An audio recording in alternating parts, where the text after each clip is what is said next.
이진우의 손에 잡히는 경제.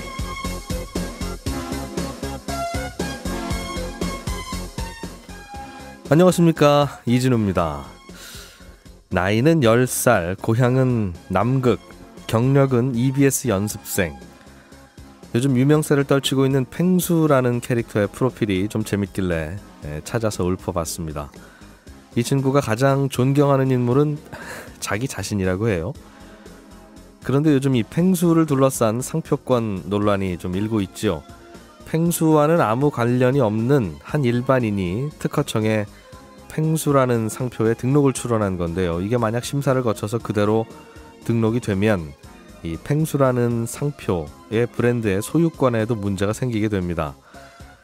최근 인기를 끌고 있는 유튜브 채널들 중에도 제3자가 먼저 상표를 출원해서 곤혹을 겪는 사례들이 속속 등장하고 있는데요.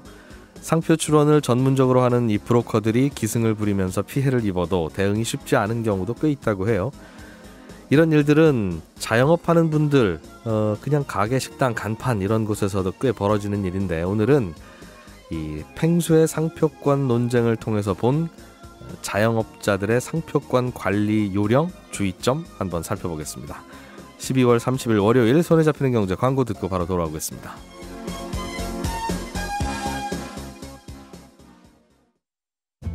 센트레빌에 사는 사람들은 압니다. 다름을 아는 것과 살아보는 건 분명 다르다는 걸.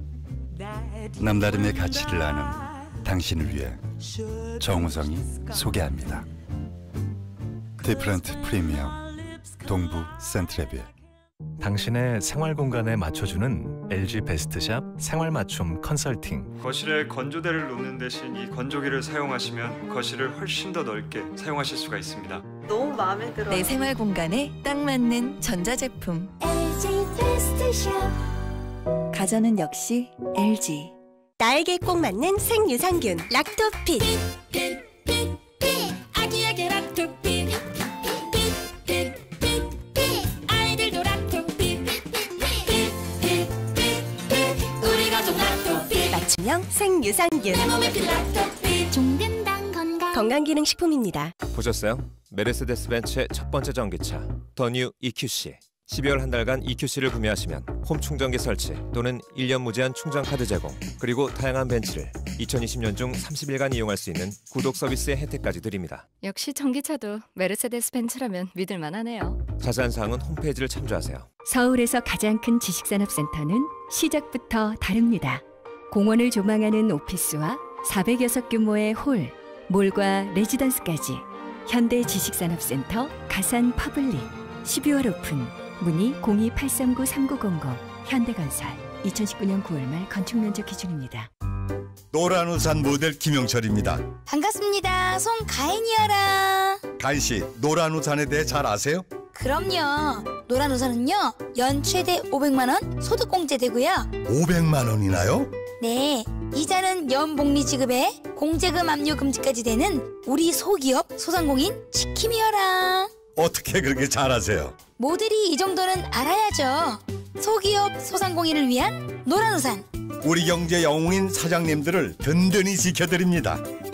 대한민국 사장님, 노란 우산 쓰세요. 소기업 소상공인 공제 노란 우산.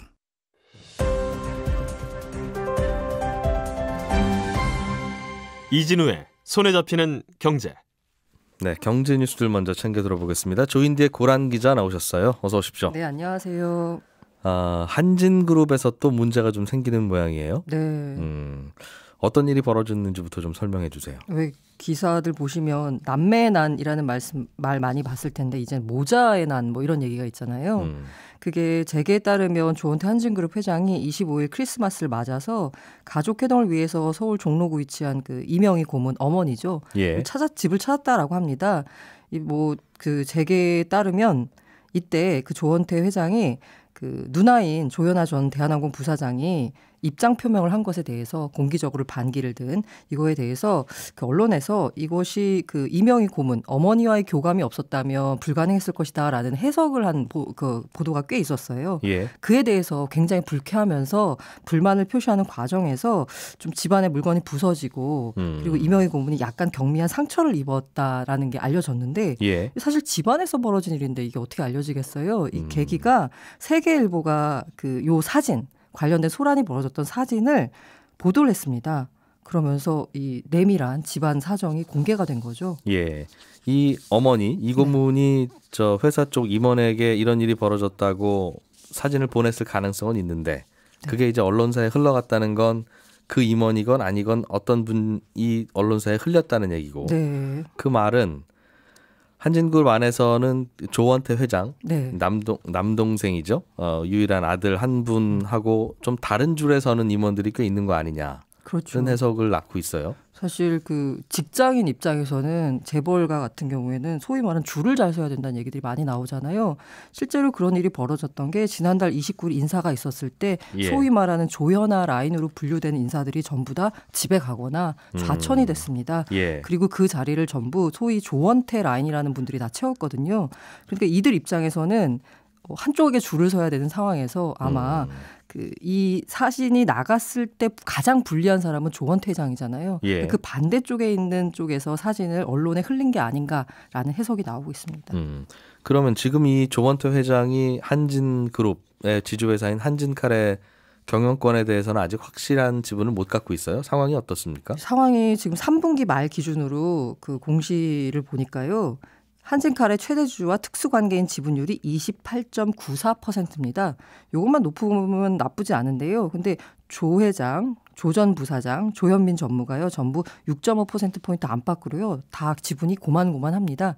여기 어머니 이명희 고문이 5.3%고요. 예. 이걸 다 합치면 이제 28.94가 된다는 건데. 그럼 아들이 특별히 더 지분이 많은 것도 아니군요. 많아봐야 0.3%포인트 많은 예. 겁니다. 누나보다.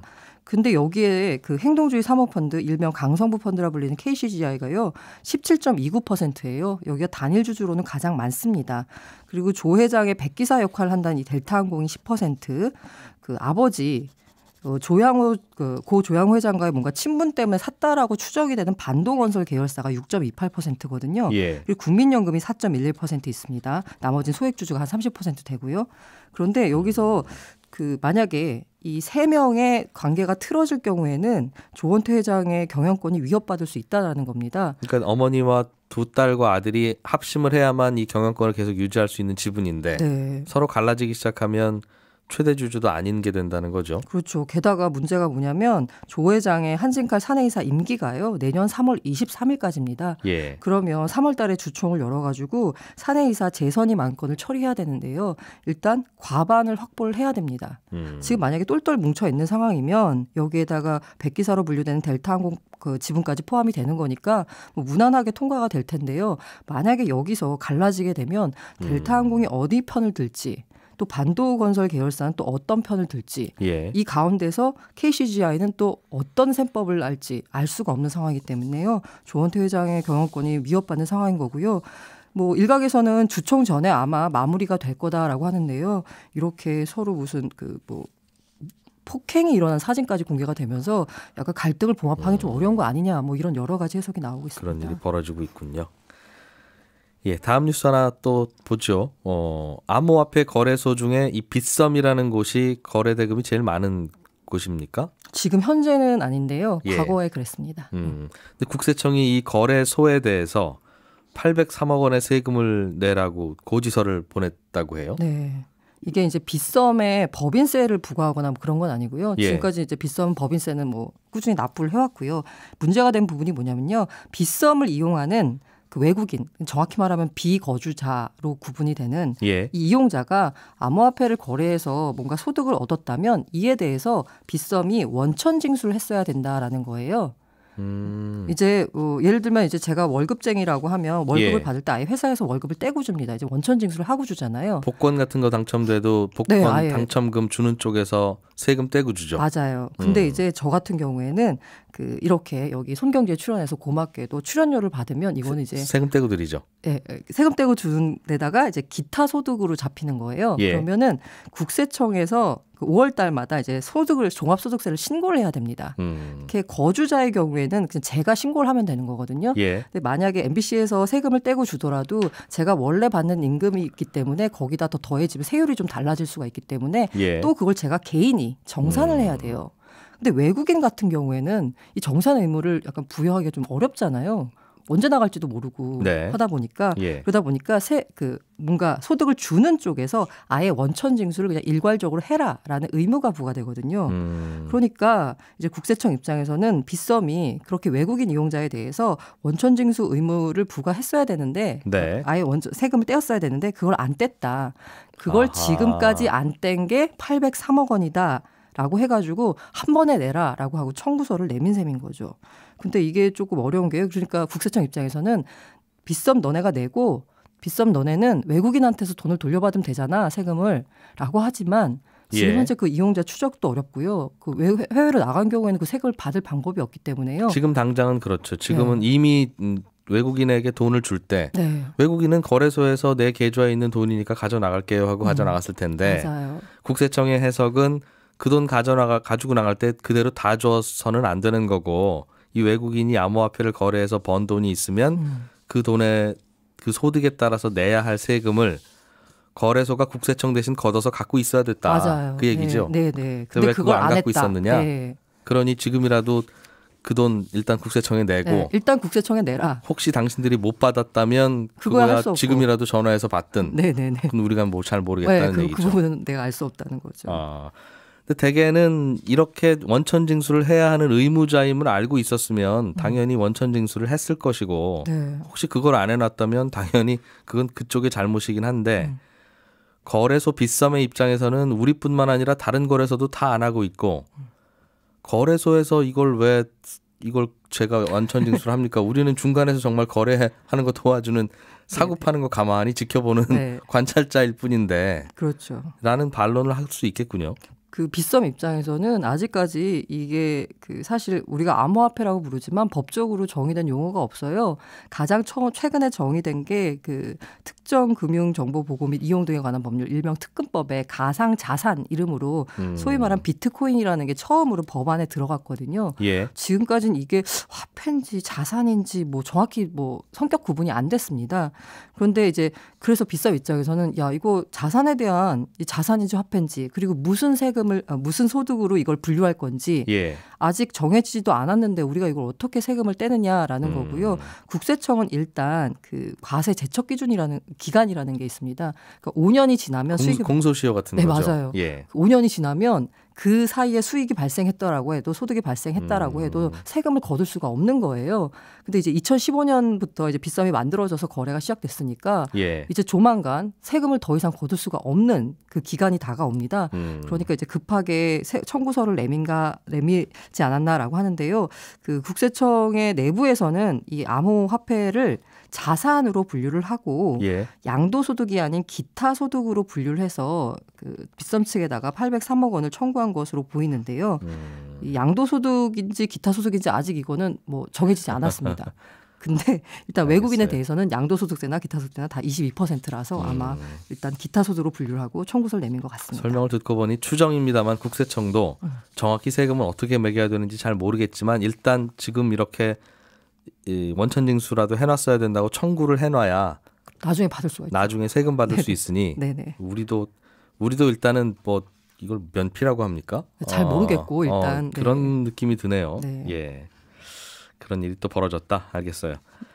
마지막으로 하나만 더 보죠. 대한항공과 아시아나항공의 마일리지가 내년 1월 1일이니까 내일 모레인데 소멸되는 건가 봐요.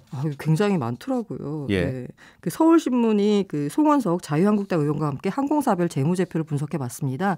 이 재무제표 분석으로 하면 마일리지를 어떻게 할 수 있냐면 마일리지가 항공사 입장에서는 부채예요.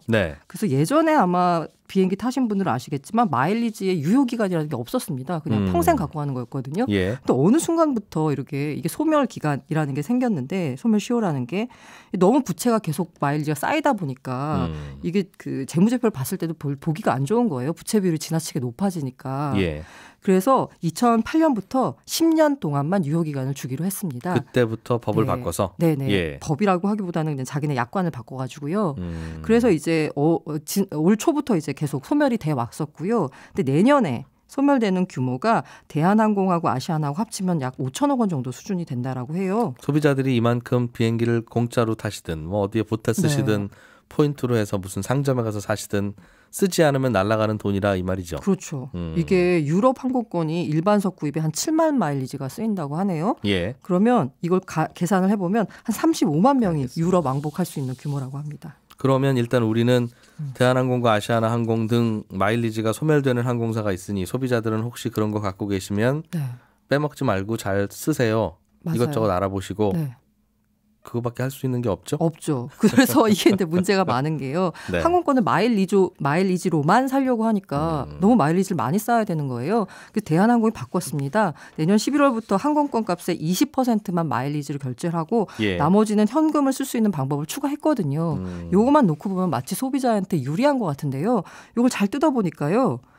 일반석의 경우에는 마일리지 적립률을 70%에서 25%로 낮췄습니다. 예. 항공사의 해명이 뭐냐면 대신 1등석하고 비즈니스석 마일리지 적립은 늘어난다라고 했는데 사실 대부분이 다 일반석 타잖아요. 그러니까 대부분 소비자한테 불리하고 여러 가지로 소비자는 불만을 터뜨릴 수는 있는데 이게 어찌 보면 소비자들의 권리라기보다는 항공사가 그냥 주는 대로 받는 보너스 포인트 같은 거잖아요. 그러다 보니까 왜 조금 주세요라고 하는 게 우리가 가져올 수 있는 것도 아니고. 예, 하지만 이게 개편을 한 거라서 일부는 이게 불공정 약관이 아니냐. 갑자기 이제 일방적으로 바꾼 거니까라고 해서 따져볼 만하겠네요. 공동소송에 나설 움직임도 좀 보이고 있습니다. 조인디의 고란 기자였습니다. 고맙습니다. 네, 감사합니다. 알아야 될 것들 많이 안내를 해주고 눈높이에 딱 맞는 만인의 경제 과외 선생님. 다음 순서는 친절한 경제입니다. 네, 오늘은 청취자 중에 조한울 씨가 가끔 유명 브랜드의 로고나 상표 뒤에는 작은 글자로 보일락말락하게 TM이라고 써 있는 것도 있고 또 동그라미 안에 알파벳 R을 써 넣어서 상표 뒤에 살짝 또 보일락말락하게 붙여놓은 걸 가끔씩 발견하게 되는데 그게 무슨 의미입니까? 이런 질문을 보내주셨어요. 어떤 브랜드 이름 뒤에 TM이라고 써놓은 건 이거 트레이드 마크라는 뜻인데요. 우리 무슨 말이냐면 이건 우리가 고민 많이 해서 만든 우리 브랜드고 우리 상표니까 혹시라도 이거랑 똑같은 거 만들어서 쓸 생각 아예 하지 마세요라는 일종의 경고의 의미입니다. 그럼 그렇게 상표 뒤에 TM이라고 안 써놨으면 그거는 똑같이 베껴서 막 써도 되느냐 하면 그건 아니고요. 트레이드 마크라고 표기를 하든 안 하든 특정 상표권은 다 보호가 되는데 다만 그렇게 TM이라고 써놓기까지 하면 나중에 누가 그 상표하고 똑같은 걸 쓰다가 들켰을 때 가끔은 이렇게 변명하는 경우들이 있거든요. 나 그거 그냥 일반 명사인 줄 알았다. 당신네 고유 상표권인지 나 몰랐어요.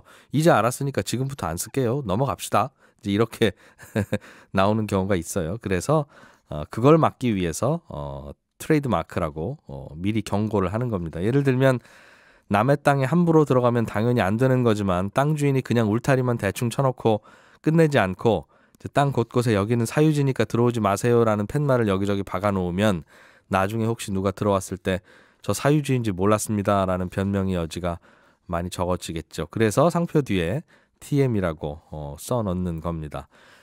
말씀드린 TM 말고 알파벳 R을 동그라미 안에 써놓는 그런 경우도 있는데 이거는 우리 상표이긴 거는 당연하고 심지어 특허청에 등록까지 됐습니다. 그러니까 등록된 트레이드 마크입니다라는 뜻이에요.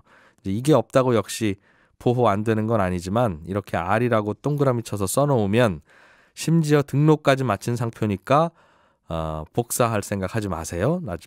도용할 생각 하지 마세요라는 강조의 의미가 됩니다. 이런 것들이 몇 개 더 있는데 우리가 웹사이트나 책을 보면 동그라미 안에 C 이렇게 써서 붙여놓는 경우도 있고 뭐 카피라이트 몇 년 이렇게 쓰기도 하고 또 all right reserved 이렇게 써 있는 경우도 있고 다양하죠. 이건 이 페이지의 글 또는 이 책에 대한 저작권을 우리가 갖고 있습니다. 그러니까 베낄 생각하지 마세요. 이제 이런 의미입니다. 물론 그렇게 표기를 안 해놔도 그걸 일부 베끼거나 하면 저작권 침해로 인정은 됩니다만 심지어 이렇게 써놓기까지 했는데 베껴갔으니까 더 많이 처벌을 해주세요라고 할 수 있는 근거가 되기 때문에 다들 써붙여 놓습니다. 친절한 경제였습니다.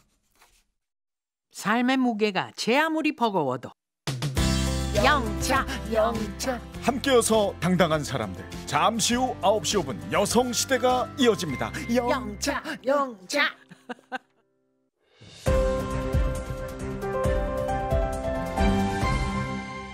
경제를 생각하는 사람들의 즐거운 습관. 이진우의 손에 잡히는 경제.